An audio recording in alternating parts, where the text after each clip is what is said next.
Buenas noches, hermanos, buenas noches, hermanas, bendiciones en el nombre de nuestro Señor Jesucristo. Vamos a continuar nuestro estudio de la historia de la Biblia.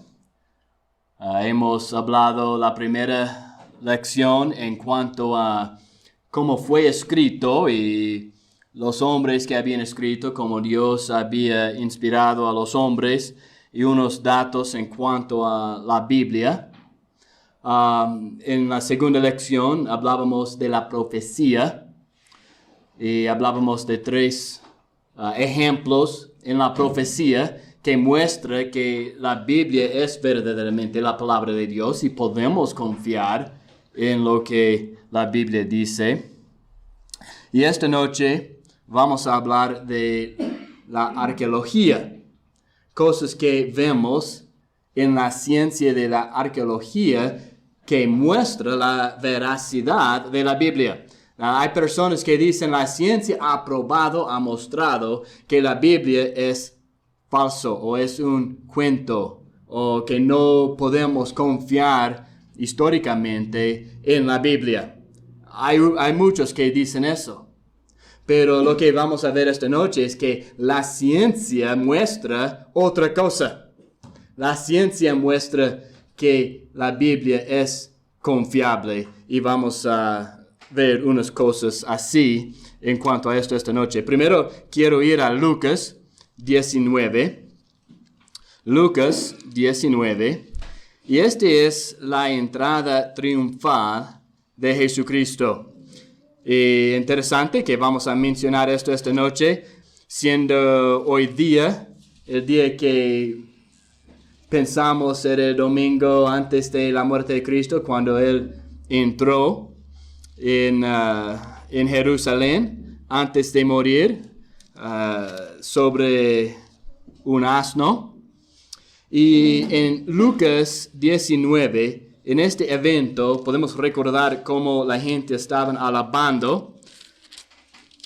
Y dice acá, en versículos 38, dice, diciendo, bendito el Rey que viene en el nombre del Señor, paz en el cielo y gloria en las alturas.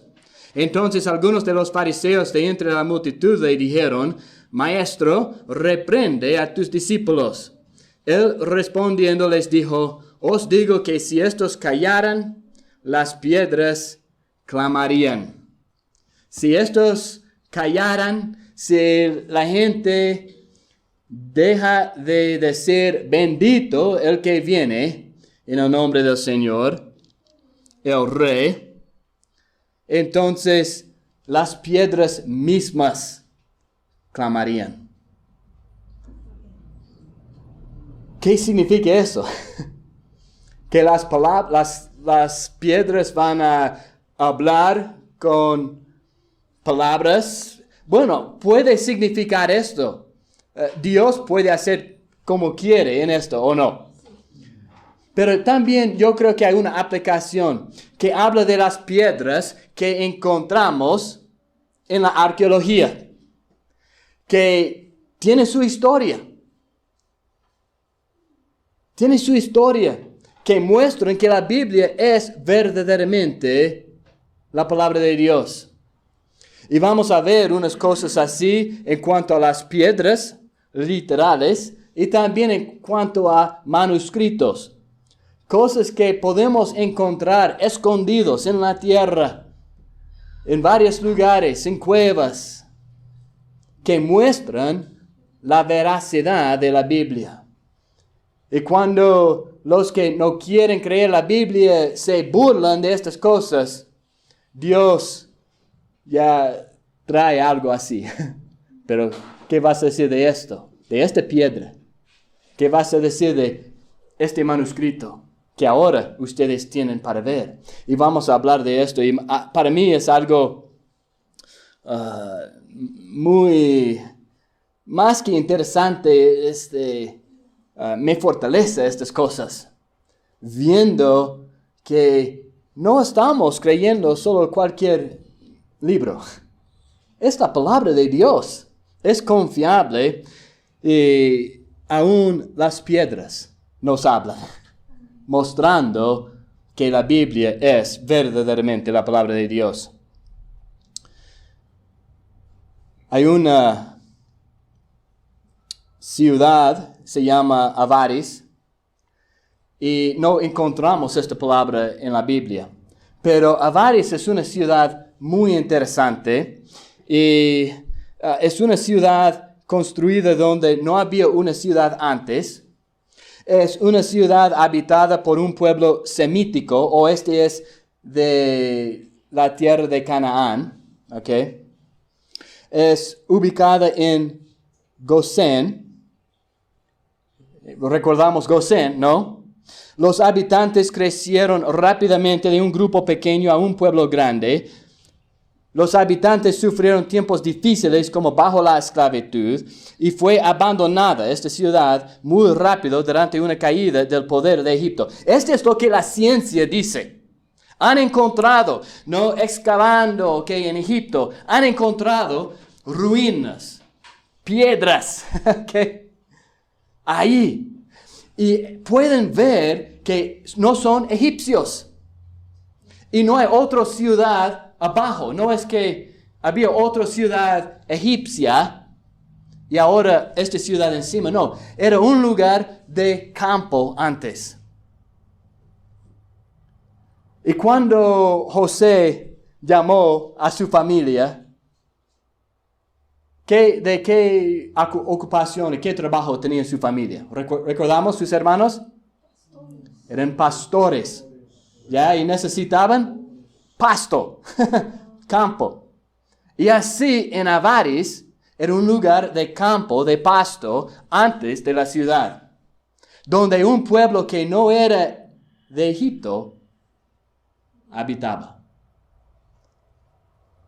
Vemos en la Biblia que un pueblo no de Egipto habitaba en un lugar de pasto, de campo, en Egipto.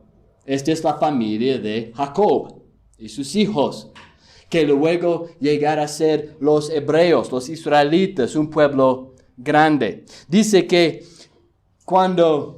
y dice también que este es el lugar de Gosén. Encontraron Avaris en el lugar de Gosén en Egipto. Exactamente como la Biblia dice de un pueblo que había salido.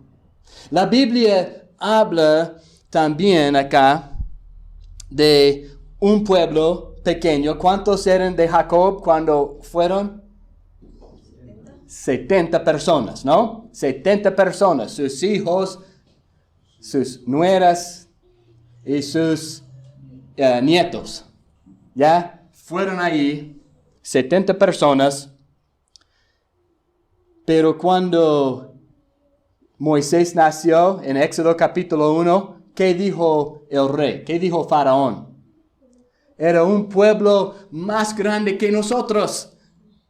En 400 años, de 70 a ser más grande que los egipcios, el pueblo de Egipto. Y esto es lo que vemos en las piedras, en la arqueología. La ciencia ve eso. La Biblia también dice eso. Un pueblo pequeño que rápidamente crecía un pueblo grande, a una nación básicamente, dentro de Egipto. También habla de que por alguna razón, después de tener éxito en la ciencia, en la arqueología, cuando estaban buscando en la tierra, ven evidencias de que era un pueblo exitoso, pero de pronto eran como esclavos. Y tenían dificultades y pobreza. ¿Qué pasó con el pueblo de Israel? ¿Algo así o no? Sí. Exactamente, ¿qué dice en Éxodo? Era un pueblo de éxito, pero por temor tenían que trabajar como esclavos por temor de los egipcios, ¿ok? Ellos tenían que trabajar como esclavos. Y llegó a ser más y más y más duro su trabajo. Vemos esto en la ciencia, en la tierra, en las rocas, y vemos esto en la Biblia. Es la misma cosa, ¿o no? Es exactamente la misma cosa. Fue abandonada esta ciudad muy rápido durante una caída del poder de Egipto. ¿Qué vemos en Éxodo? ¿Cuántas plagas? 10 plagas. Destruyeron a la nación. Destruyeron todo. Todos sus animales. Mucha gente murieron. Destruyeron sus cultivos. Destruyeron todo. Y cuando por fin murieron los primogénitos y botaron, lanzaron a los hebreos, también regalaron todo. Plata, oro, vestido, ropa, todo, cualquier cosa de riqueza. Y Egipto perdió su ejército unos días después. Perdió todo, su grandeza, su poder, su riqueza, todo. Y la ciencia dice, así fue. Fue abandonada esta ciudad durante una caída fuerte de Egipto. Los científicos niegan la Biblia.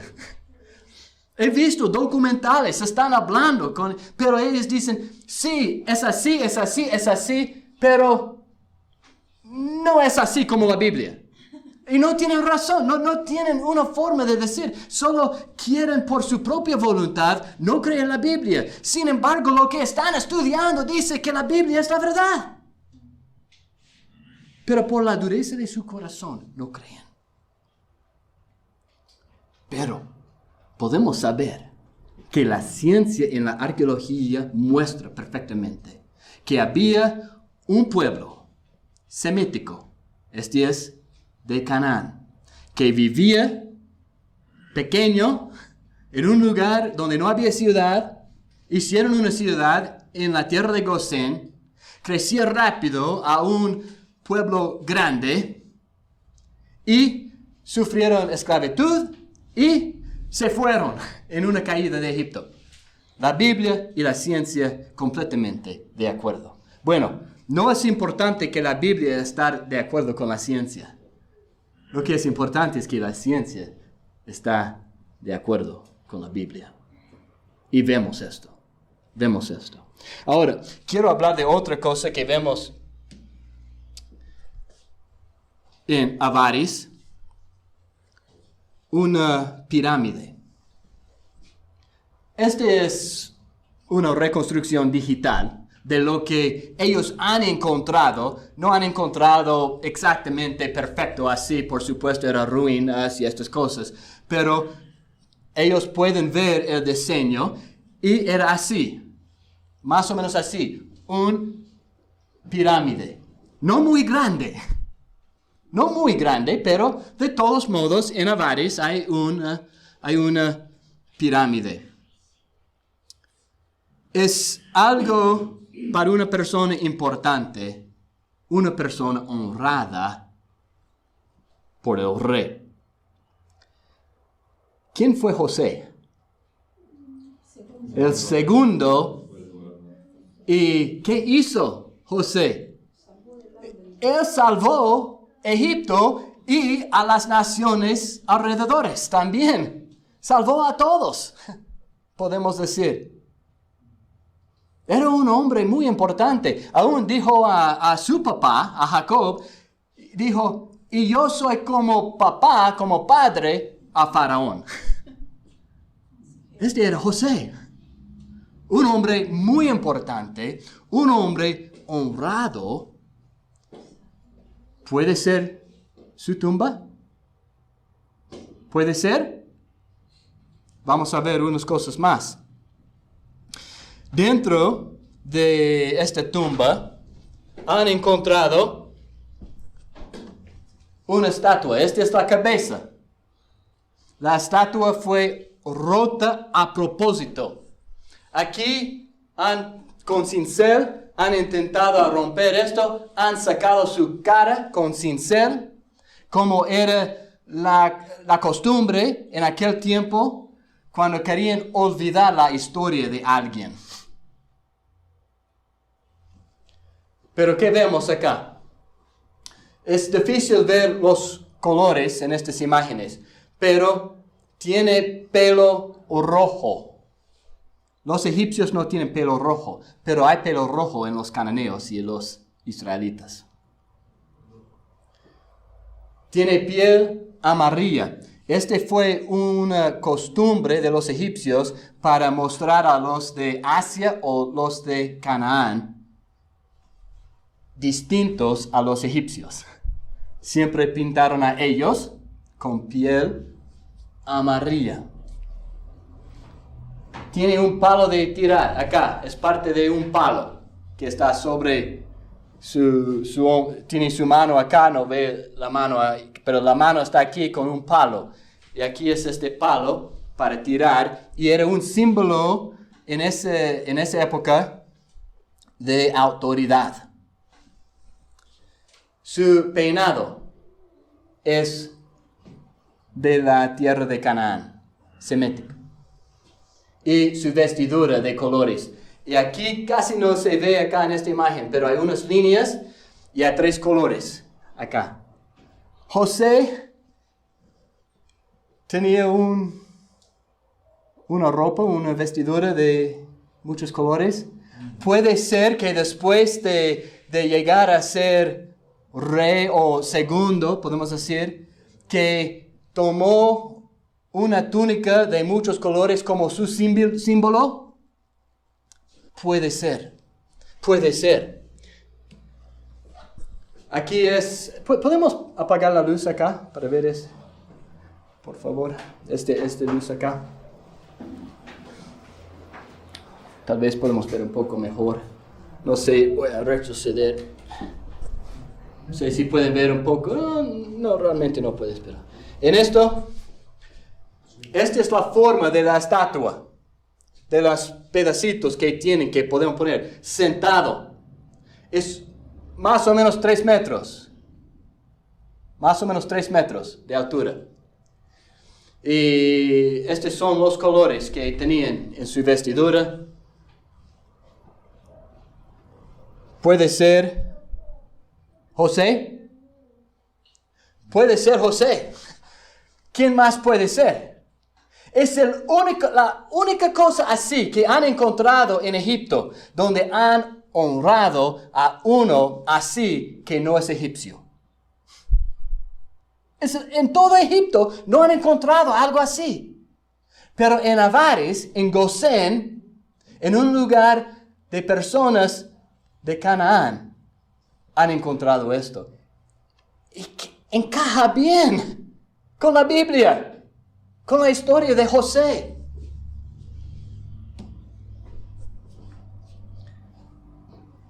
Esta tumba, esta pirámide está atrás en este dibujo.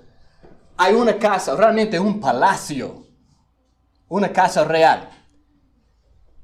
12 columnas. Una casualidad que Jacob tenía 12 hijos, que Israel tiene 12 tribus. ¿Una casualidad o fue hecho así a propósito por José?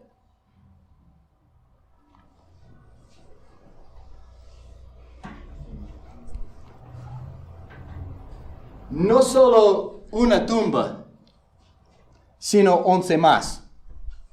1, 2, 3, 4, 5, 6, 7, 8, 9, 10, 11. 12 en total. Los hermanos de José enterrados. Esto es lo que la ciencia tiene. La ciencia no está en contra de la Biblia. Científicos están en contra de la Biblia. La ciencia no. La ciencia verdadera, la arqueología, muestra exactamente como la Biblia ha dicho. Tenemos la palabra de Dios. Tenemos la historia, cómo Dios está obrando en su pueblo. ¿Podemos confiar? Podemos confiar. Interesante en esta pirámide. Lo que en todas las otras pirámides en Egipto, cuando uno había entrado, ¿qué hizo? Él sacó los tesoros, estatuas y estas cosas. Pero nadie había sacado nada de esto, de esta pirámide. La única cosa que no está en esta pirámide es, ¿alguien sabe? Sus huesos. ¡Sus huesos! ¿Qué dice la Biblia? Por la fe, José, al morir, mencionó la salida de los hijos de Israel y dio mandamiento acerca de sus huesos. Y en Éxodo, cuando se fueron, menciona que llevaron los huesos. En Josué, después de conquistar la tierra prometida, menciona que enterraron los huesos de José en Canaán. Por supuesto, no hay huesos en esta pirámide. La Biblia nos dice eso. No deberíamos estar sorprendidos en encontrar esto. Pero gloria a Dios que hay cosas así que podemos utilizar con incrédulos, con personas que nos preguntan o se burlan de la Biblia, que verdaderamente han encontrado pruebas que muestran que la Biblia es la palabra de Dios, es la verdad.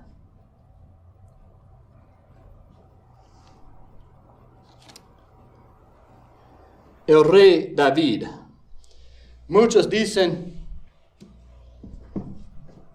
que si David era un rey tan grande como la Biblia dice, si realmente había hecho todas estas cosas, ¿por qué no vemos nada en la arqueología? ¿Por qué no vemos nada en la historia secular? Y por años y años y años, se burlaban una y otra vez de esto, diciendo, la Biblia no puede ser la verdad, porque no existía un rey, David. Pero han encontrado 3 piedras. 3 piedras, o podemos decir, son steles. Ok, la palabra stele es una piedra con inscripciones. Han encontrado 3 de estas inscripciones, uno en Siria, uno en Jordán y uno en Egipto, que mencionan esta frase, casa de David, acá. Casa de David. ¿En referencia de qué? De los reyes de Judá. De los reyes de Judá, que son de la casa de David. Bueno, los reyes de Judá, ¿de quién era? De la familia de David, ¿o no? Y en esta piedra es una historia de un rey de Siria que estaba jactándose de había vencido a 2 reyes, el rey de Israel y el rey de Judá. Entonces dice que había vencido al rey de Judá y el rey de la casa de David. Es lo que dice. El rey de Israel y al rey de la casa de David. Entonces muestra que la misma cosa que la Biblia dice, que Israel llegó a ser 2 naciones. Al norte se llama Israel, al sur se llama Judá.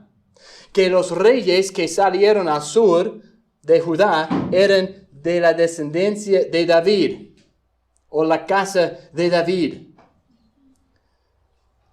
Y es el enemigo que dice eso. Siria dice, casa de David. Es el enemigo. ¿Qué? ¿No hay ironía en eso? Tel Dan es el lugar donde fue encontrado. Dan, si recordamos, es una tribu, ¿no? Al norte. Y Dan fue llamado la serpiente. ¿Por qué? Porque iba a engañar, y realmente es lo que vemos en la historia. Cuando se dividió Israel en dos, Jeroboam era el rey de Israel, y él dijo, no quiero que mi pueblo vaya a Jerusalén para adorar a Dios, porque me van a dejar y van a regresar a la casa de David. Yo quiero tener mi otra religión. Y construyó 2 becerros de oro, uno en Dan. Él quería también borrar la historia de la casa de David. Siria quería borrar a la casa de David como enemigo. Y encontramos en Dan esto por los de Siria, diciendo que verdaderamente los reyes de Judá son de la casa de David. La Biblia nos había dicho eso antes, pero muchos no creían. Ahora, ¿qué pueden decir? Tienen sus excusas, pero es como Dios está esperando, ¿ya? Se burlan, y Dios saca algo de su bolsillo. Ya mire eso. ¿Qué opinan de eso? Es David. Ya. Es la misma cosa con muchas cosas que suceden. Este fue 1993-94 cuando encontraron eso. No es tan viejo. 93, 94. Pero ¿qué importancia hay en eso? Que David existió. ¿No encontramos esto en Mateo capítulo 1, Lucas capítulo 3, la genealogía de Jesucristo? Es hijo de David, derecho al trono de David, es de la casa de David. Va a venir y va a sentarse sobre el trono de David en Israel. Y si no existía David, esta promesa no tiene valor. Pero existía David. Existía David.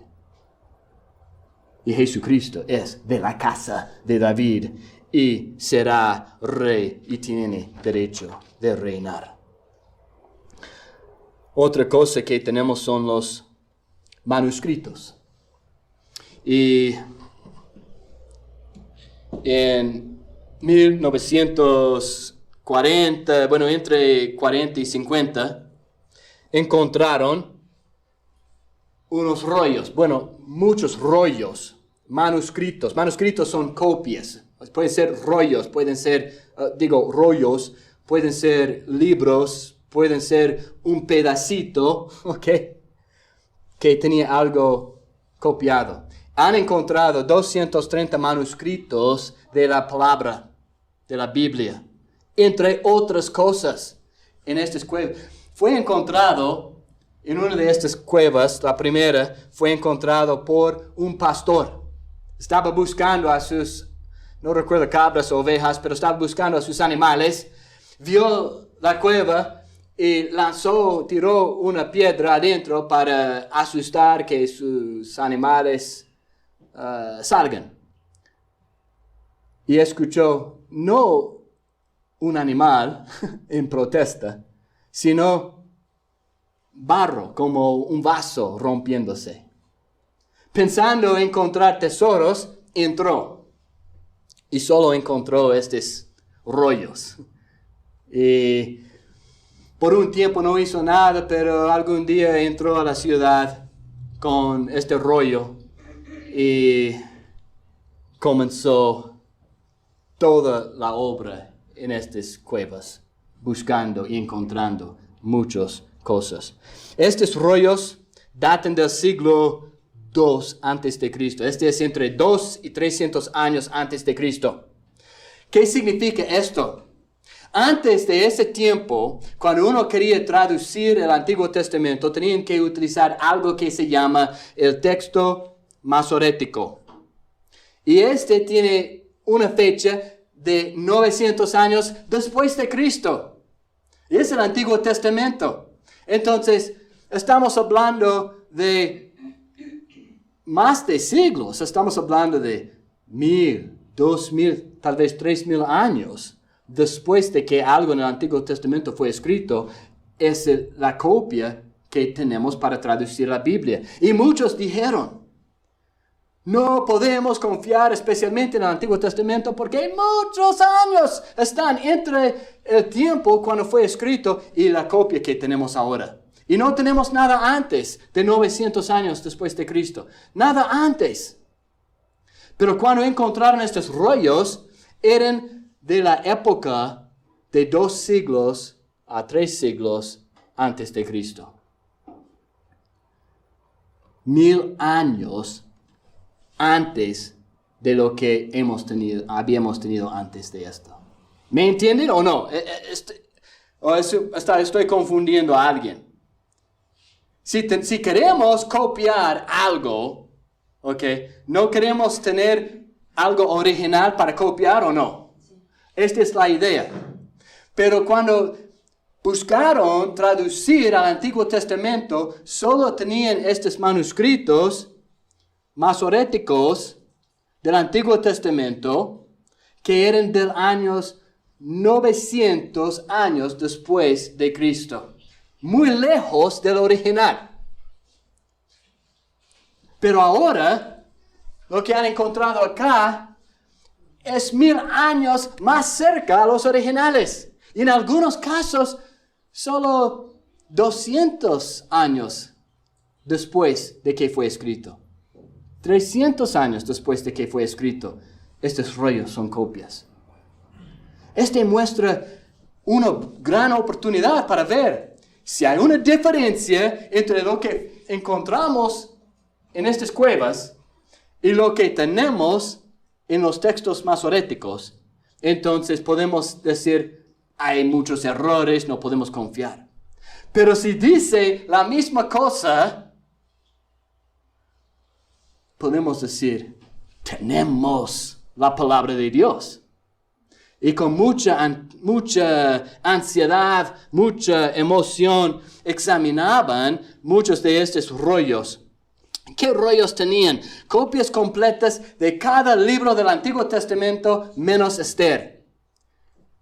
Copias completas o parciales. Estos se leen casi igual al texto masorético. Casi igual. Cuando comenzaron a leer.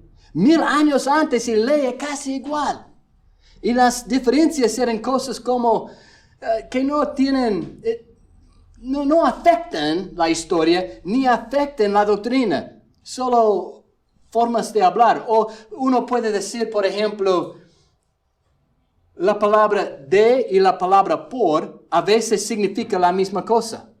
A veces la palabra por y la palabra en significa la misma cosa, ¿no? Por la mañana, en la mañana. De la mañana. A veces significa, entonces, no son errores, es solo otras palabras. Y esta es la única diferencia que hemos encontrado en los rollos. Ahora, dice que nos muestran que, dos hombres, Norman Geisler y William Nix, escribieron un libro, una introducción general a la Biblia. Y en esto ellos dicen esto en cuanto a Isaías 53. Y sabemos, Isaías 53 es muy importante a la profecía. Creo que este es un buen tiempo para ponernos de pie. ¿Ya? Vamos a ponernos de pie. Vamos a levantar los brazos. Ok, ya podemos sentarnos. Ya tenemos un poco de circulación. Ya, siéntense, por favor. Ya.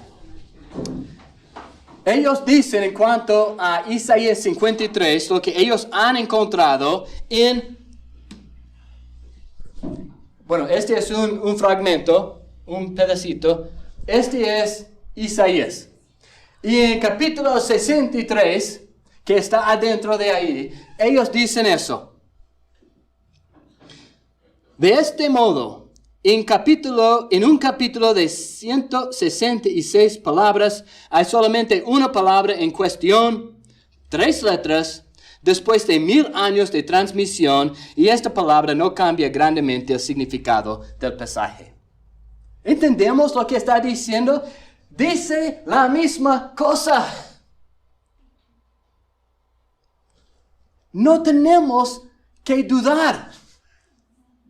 No tenemos que temer que tal vez alguien en copiar ha hecho un error y tal vez, no sé realmente lo que... No, es lo que Dios dijo. Y es lo que nos muestra. Es como Dios dice, ¿ustedes quieren dudar? ¿Ustedes quieren dudar? Ok, un pastor va a encontrar esto. ¿Y qué van a decir? Porque es la misma cosa. Es confiable lo que tenemos. Es confiable lo que tenemos. Quiero hablar un poco de la Septuaginta.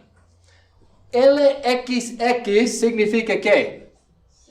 70 en los números romanos. ¿Ya? Es 50 más 10 más 10. 70. ¿Ya? Este es una traducción griega del Antiguo Testamento. ¿Ok?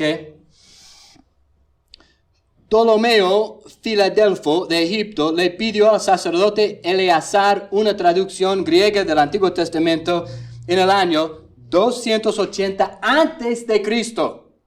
Él quería una copia del Antiguo Testamento en griego. Y le fue enviado 72 eruditos hebreos del sacerdote a Alejandría. Los primeros 5 libros fueron traducidos en 70 días. Los primeros 5 libros, Génesis a Deuteronomio, en 70 días.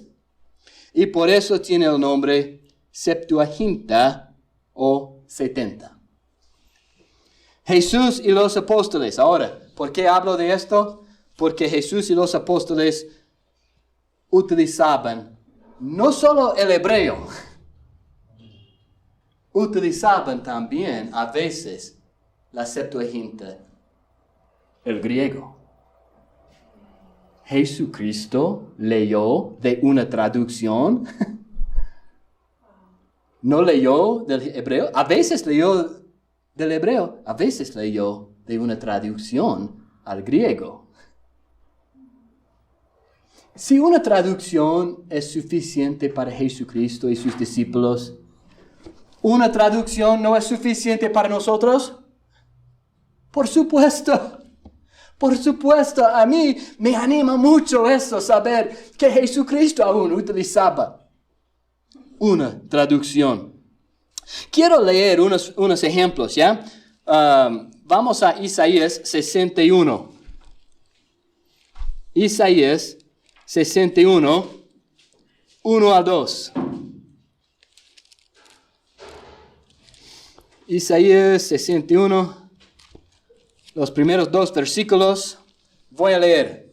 El Espíritu de Jehová, el Señor, está sobre mí, porque me ungió Jehová, me ha enviado a predicar buenas nuevas a los abatidos, a vendar a los quebrantados de corazón, a publicar libertad a los cautivos y a los presos apertura de la cárcel, a proclamar el año de la buena voluntad de Jehová y el día de la venganza del Dios nuestro, a consolar a todos los enlutados.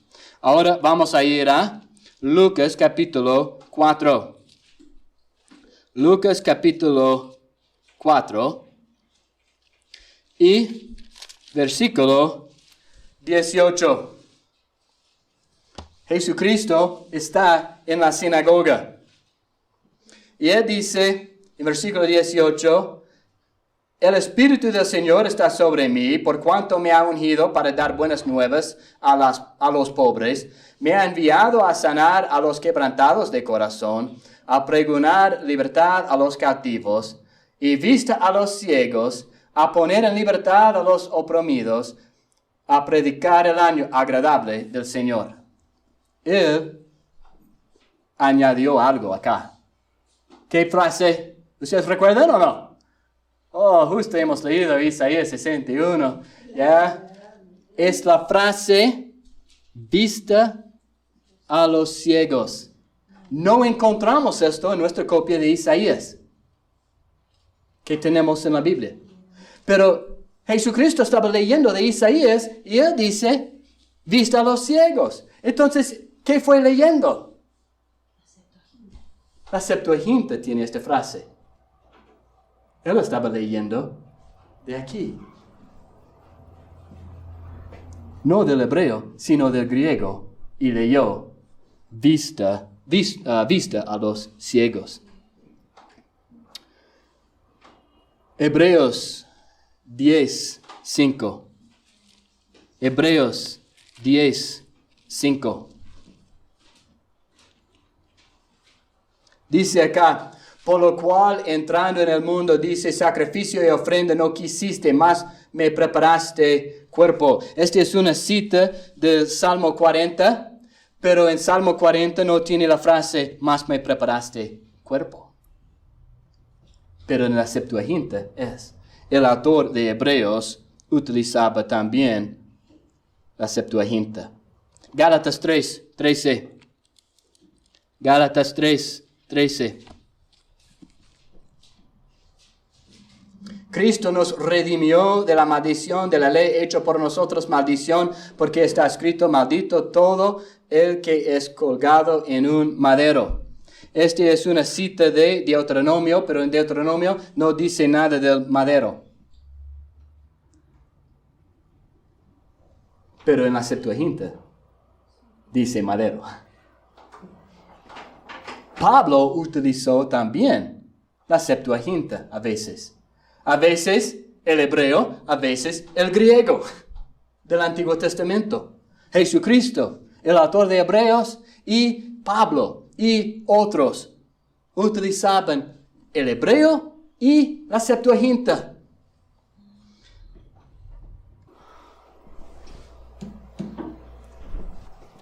El Nuevo Testamento fue escrito en griego.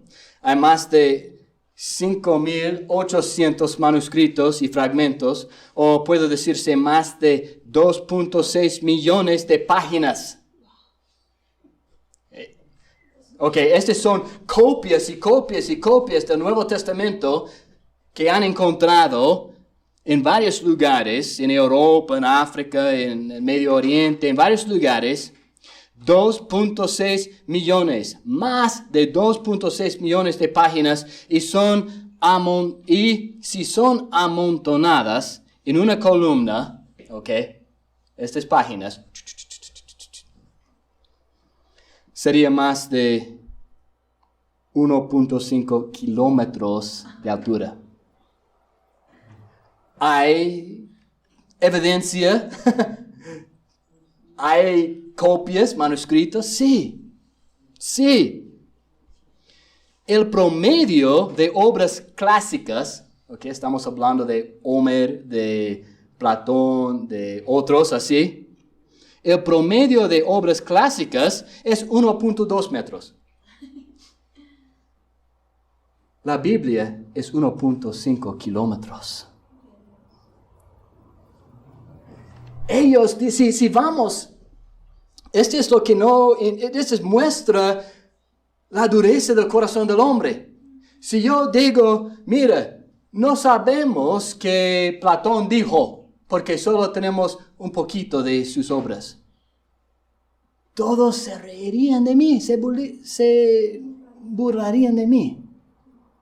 Entonces, por supuesto tenemos estas cosas, sabemos lo que él dijo. Entonces, ¿por qué no podemos saber qué la Biblia dice? Si tenemos una exageración de copias, de manuscritos. Es una hipocresía dentro del mundo de los científicos y los incrédulos. Es una hipocresía. Por ejemplo, en la literatura secular tenemos 5 copias de las obras de Aristóteles. 5 copias, nada más. 5 copias. Y todos piensan que todo lo que tienen de esto nos muestra exactamente lo que él creía. Es suficiente para mostrar que él vivía, que él tenía esta doctrina, etcétera, etcétera, con 5 copias. La más antigua de sus copias es de 1100 años después de Cristo, y él vivía en el 3er siglo antes de Cristo. 1500 años después. Pero no pregunten eso, no cuestionen esto, aunque son 1500 años de separación entre Aristóteles y lo que tenemos en copias. Y no tenemos nada entre. Y no cuestionen a él, pero cuestionen a la Biblia. Por favor. Un poco de, si van a cuestionar a la Biblia, tenemos que botar a la basura de Aristóteles. No sabemos nada de él si van a cuestionar la Biblia. Y más, y más, y más. Según la página web neverthirsty.org, en cuanto a las variantes de los manuscritos griegos, dice eso. El Nuevo Testamento tiene 400,000 variantes ortográficas, gramáticas y omisiones. Estas ocurren solo en 10,000 lugares en el Nuevo Testamento. Nos puede parecer muy alto, pero es pequeño cuando lo comparamos con el Nuevo Testamento, con sus 184,590 palabras u 838,380 letras. De esos 10,000 lugares, solo 400 palabras están en cuestión. De esas 400 palabras, solo 50 son significativas y ninguna de ellas afecta lo que creemos. Solo son variantes. No cambia doctrina, no cambia el carácter de Dios, no cambia lo que creemos. Es la palabra de Dios que tenemos. Y la abundancia de estos manuscritos nos muestran que es la palabra de Dios. Y no hay nada en la historia secular, en la arqueología, que compara con esto. No hay nada. No hay nada.